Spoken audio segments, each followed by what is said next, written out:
이 영상은 네이버 블로그에 있는 글을 AI 목소리의 도움을 받아 소개한 영상입니다. 글이 편하신 분은 영상 더보기란을 참고해주세요. 거울 속에 내가 괴물처럼 보인다면 오늘은 완벽하지 않아도 괜찮은 나를 찾아가는 30대 여성의 치유 여정을 소개해드리려 합니다. 먼저 신체 이형장애, 즉 BDD에 대해 알아보겠습니다.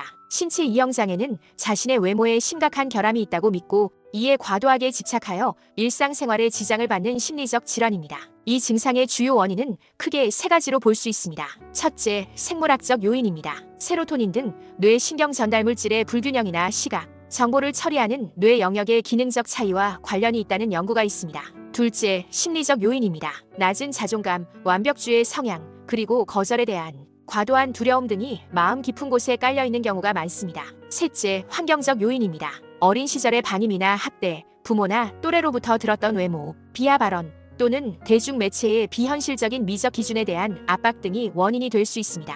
그렇다면 치료는 어떻게 해야 할까요? 우선 약물 치료가 있습니다. 세로토닌 재흡수 억제제 등을 사용하여 강박적 사고를 줄이는 데 도움을 줄 수 있죠. 다음은 인지행동 치료 CBT입니다. 왜곡된 신체상을 교정하고 거울 확인 같은 강박 행동을 줄이는 훈련을 합니다. 마지막으로 최면 및 EFT 심리 상담이 있습니다.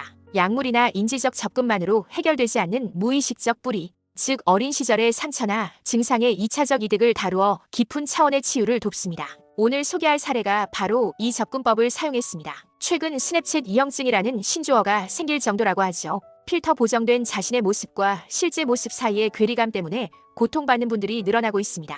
SNS 속 완벽한 타인과 거울 속의 나를 비교하며 단일의 비대칭조차 견디기 힘들어하는 마음. 그것은 단순한 외모 투정이 아니라 내면의 깊은 불안이 보내는 구조 신호일지 모릅니다. 오늘 소개해드릴 지원님의 이야기는 바로 그 거울 앞의 지옥에서 빠져나와 있는 그대로의 자신과 화해를 선택한 여정입니다. 지원님은 시각적 디테일에 아주 예민한 그래픽 디자이너였습니다. 직업적 특성 탓인지 그녀의 눈은 자신의 얼굴을 픽셀 단위로 쪼개어 분석하는 데 익숙해져 있었습니다. 선생님, 제 왼쪽 눈꺼풀이 오른쪽보다 1.5 정도 처져 있어요. 남들은 모른다고 하지만 제 눈엔 그것만 보여요. 괴물 같아요. 그녀는 성형외과 상담만 10군데를 넘게 다녔지만 의사들에게서 돌아온 답은 수술할 곳이 없다는 말뿐이었습니다. 이성적으로는 자신이 과민하다는 걸 알았지만 거울 앞에만 서면 논리는 마비되고 혐오감이라는 거대한 파도가 그녀를 덮쳤습니다. 첫 번째 상담 때의 일입니다. 상담실에 들어선 지원님의 어깨는 잔뜩 웅크러져 있었습니다. 마치 누군가 자신을 평가할까봐 방어하는 자세 같았죠. 저는 섣불리 당신은 아름답습니다라고 말하는 대신 그녀가 느끼는 그 괴물 같은 느낌이 얼마나 고통스러웠을지 그 지옥 같은 시간을 버텨낸 힘을 먼저 인정해 주었습니다. 하지만 진짜 난관은 최면 유도 과정에서 시작되었습니다. 핵심 감정의 뿌리를 찾기 위해 이완을 유도하며 편안하게 눈을 감아보세요 라고 말하는 순간 지원님은 갑자기 눈을 번쩍 뜨며 호흡을 거칠게 몰아쉬었습니다. 선생님, 눈을 못 감겠어요. 눈을 감으면 누군가 저를 쳐다보는 것 같아서 눈 주변이 따갑고 심장이 터질 것처럼 뛰어서 가만히 있을 수가 없어요. 그녀는 논리적으로는 최면이 안전하다는 걸 알고 있었지만 몸이 기억하는 불안이 그녀를 놓아주지 않았습니다. 타인의 시선에 대한 공포가 따가움이나 심계항진 같은 신체 감각으로 고착되어 있어 눈을 감고 내면을 보는 행위 자체가 공포로 다가오는 상황이었습니다. 이로 인해 우리는 무의식 깊은 곳으로 들어가는데 꽤 애를 먹었습니다. 어린 시절의 기억으로 넘어가려 할 때마다 그녀는 이렇게 말했습니다. 아무것도 안 떠올라요. 그냥 캄캄하고 몸이 너무 불편해서 집중을 못하겠어요. 과거의 기억 대신 현재의 신체적 불편감에만 주의를 빼앗기는 것이었죠. 이때 저는 직감했습니다. 지금 지원님의 몸이 느끼는 이 따가운 시선과 불안한 심장이 바로 무의식으로 들어가는 열쇠라는 것을요. 지원님, 억지로 이완하거나 기억을 떠올리려 하지 마세요. 대신 그 따가운 눈의 느낌에만 집중해 볼까요? 그 감각이 우리를 어딘가로 데려다 줄 겁니다. 신체와 브릿지 기법을 통해 그 감각의 끈을 잡고 조심스럽게 시간을 거슬러 올라갔습니다. 시간이 꽤 걸렸지만 마침내 꽉 막혀있던 기억의 댐이 무너지며 4살 무렵의 한 장면이 떠올랐습니다. 화려한 원피스를 입은 어린 지원이가 거울 앞에 서 있었습니다. 그 뒤에는 어머니가 서 계셨죠. 어머니는 지원이의 옷매무새를 거칠게 다듬으며 깊은 한숨을 내쉬고 있었습니다. 때리는 것도 욕설을 하는 것도 아니었습니다. 그저 지원이를 바라보는 어머니의 눈빛에 서린 깊은 수치심과 불안, 그리고 너는 이것만으로는 부족해라는 무언의 메시지. 어린 지원이는 어머니의 그 눈빛을 보는 순간 온몸이 얼어붙는 듯한 공포를 느꼈습니다. 나는 존재 자체로 부끄러운 아이구나. 숨어야 해. 그날 느꼈던 살이 따가울 정도의 수치심이 30년이 지난 지금 거울을 볼 때마다 눈이 따갑고 심장이 뛰는 증상으로 반복되고 있었던 것입니다. 핵심 기억을 찾았지만 이후 상담 회기들에서 지원님의 저항은 만만치 않았습니다.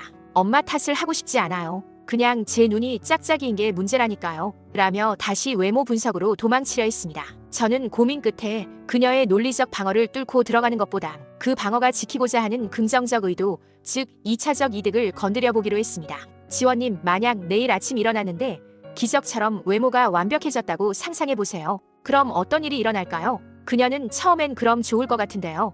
라고 말했지만 저는 이런 증상에 만약 숨겨진 긍정적 의도가 있다면 무엇이 있을지 곰곰이 생각해보라고 했습니다. 한참을 침묵하던 그녀는 떨리는 목소리로 대답했습니다. 그러면 더 이상 숨을 곳이 없을 것 같아요. 완벽해졌는데도 사람들이 날 사랑하지 않으면 그땐 정말 제가 불량품이라는 게 증명되는 거잖아요. 그 순간 지원님은 큰 깨달음을 얻었습니다. 외모에 대한 집착은 사실 실패와 거절에 대한 두려움으로부터 자신을 보호하기 위한 수단이었습니다. 외모가 문제라고 믿는 한 사랑받지 못하는 원인은 내 존재가 아니라 못난 외모 탓으로 돌릴 수 있었으니까요. 그건 아픈 방식이었지만 4살 아이가 찾아낸 최선의 생존 전략이었습니다. 우리는 이 깨달음을 바탕으로 EFT, 즉 감정자유기법을 진행했습니다. 나는 비록 내 외모가 마음에 들지 않지만 이것이 나를 보호하려 했던 내면의 시도였음을 이해하고 깊이 받아들입니다.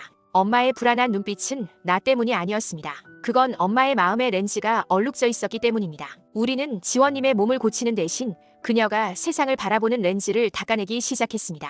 그리고 내면의 어린 지원이에게 다가가 진심으로 사과했습니다. 미안해. 내가 부족해서 그런 게 아니었는데 내가 너를 너무 오랫동안 숨기고 부끄러워했어. 이제는 나와도 돼. 마지막 상담일, 지원님의 얼굴은 한결 편안해 보였습니다.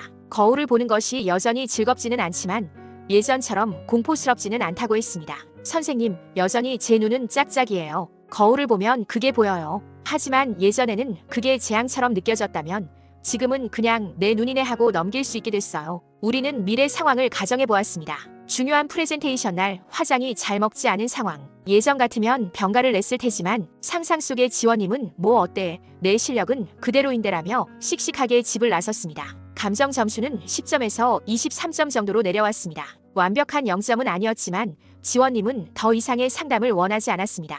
이 정도면 충분해요. 완벽하게 제 모습을 사랑한다고 말할 순 없지만 더 이상 외모 때문에 제 삶을 멈추지는 않을 것 같아요. 이제는 거울 말고 세상을 좀 보고 살려고요. 그것은 완치보다 더 값진 스스로 선택한 자유였습니다. 상담이 종결되고 몇 달 뒤 지원님에게서 짧은 메일이 한 통 도착했습니다. 선생님, 저 요즘은 엘리베이터 거울을 피하지 않아요. 그리고 얼마 전엔 화장 안 한 얼굴로 편의점도 다녀왔답니다. 예전엔 상상도 못할 일이었는데 말이죠. 제 눈은 여전히 비대칭이지만 제 삶의 균형은 이제야 좀 맞는 것 같아요. 지원님의 여정은 우리에게 말해줍니다. 치유란 거울 속의 나를 완벽하게 바꾸는 것이 아니라 얼룩진 마음의 렌즈를 닦아내고 있는 그대로의 나를 봐주는 것에서 시작된다는 것을요. 당신의 몸은 고쳐야 할 대상이 아니라 당신의 삶을 살아내고 있는 고마운 존재입니다.